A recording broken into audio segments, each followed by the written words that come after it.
یرید اللہ ترغیب اتباع، ترغیب اتباع۔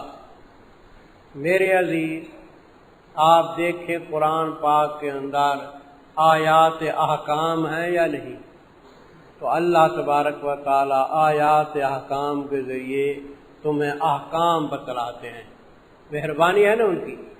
اور دوسری آیات ہیں قصص کی، کس کی؟ اس میں قصے ہیں، تو پہلے لوگوں کے حالات بتاتے ہیں تاکہ تم عبرت حاصل کرو۔ یہی بتایا گیا کہ ان دو قسموں کی آیات سے اللہ کرم فرماتے ہیں۔ ترغیب اتباع کا ہے، ارادہ فرماتے ہیں اللہ تعالیٰ تاکہ بیان کریں احکام واسطے تمہارے۔ یہاں یبینہ سے مراد کیا ہے؟ بیان کریں احکام واسطے تمہارے۔ احکام کن آیتوں سے ہوں گے؟ آیات احکام، اقیموا الصلاۃ، آتوا الزکوٰۃ، یہ زنا وغیرہ کی حد۔ وَیَہْدِیَکُمْ سُنَنَ الَّذِینَ مِن قَبْلِکُمْ، اور بتلائے اللہ تعالیٰ تم کو احوال ان لوگوں کے جو تم سے پہلے گزرے۔ یہ کن آیات کے اندر ہوتے ہیں؟ آیات قصص کے اندر۔ اور مہربانی فرمائے تمہارے بڑے توبہ، اور اللہ تعالیٰ جاننے والے حکمت والے ہیں۔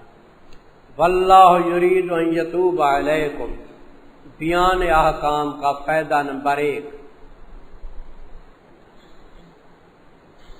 بیان احکام کا فائدہ نمبر 1 ہے مصلحت۔ احکام بیان کرنے میں تمہاری مصلحت ہے۔ ارادہ فرماتے ہیں اللہ تعالیٰ یہ کہ مہربانی فرمائے تمہارے اوپر احکام بیان کر کے، یہ مصلحت ہے۔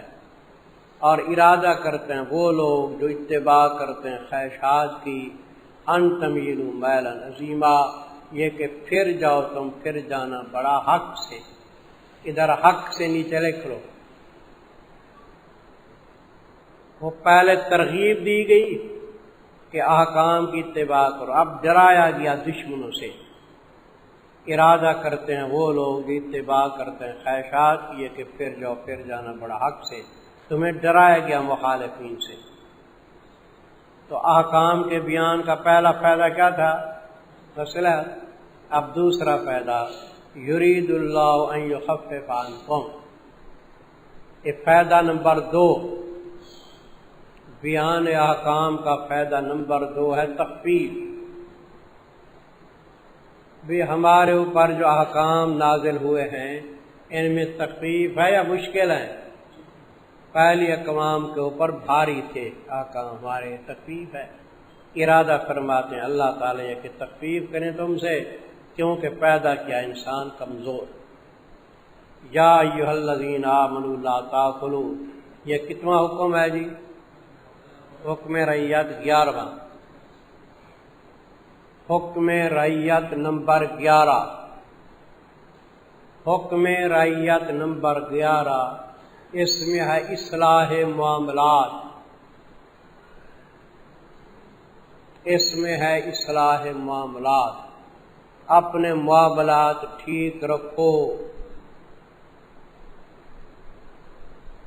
چاہے تصرف نفسی ہو چاہے تصرف مالی ہو، غیر مشروع طور پہ اس سے بچو۔ تصرف نفسی یہ ہے کہ کسی کو قتل کر دو، کہ غیر مشروع طور پہ تصرف نفسی کیا یا نہیں؟ کسی کو قتل کر دیا، زخمی کر دیا۔ اور تصرف مالی کیا ہے؟ کسی کا مال کھا جاؤ حرام طریقے پہ۔ تو اصلاح معاملات کرو، غیر مشروع طور پہ نہ تصرف نفسی کرو نہ تصرف نہ کسی کی جان کو نقصان پہنچاؤ نہ کسی کے مال کو نقصان پہنچاؤ۔ اے ایمان والو نہ کھاؤ تم مال اپنے کا معنی ایک دوسرے کے مال، معنی لکھ لو، اپنے مال تو کھائے جاتے ہیں۔ اموالکم کا معنی کیا لکھو گے؟ ایک دوسرے کے مال۔ اے ایمان والو نہ کھاؤ تم ایک دوسرے کے مال درمیان اپنے باطل طریقے پہ، جھوٹ کرے، چوری، ڈکیٹی، الا ان تکون تجارہ، ہاں مگر یہ کہ ہو جہت کھانے کی تجارت۔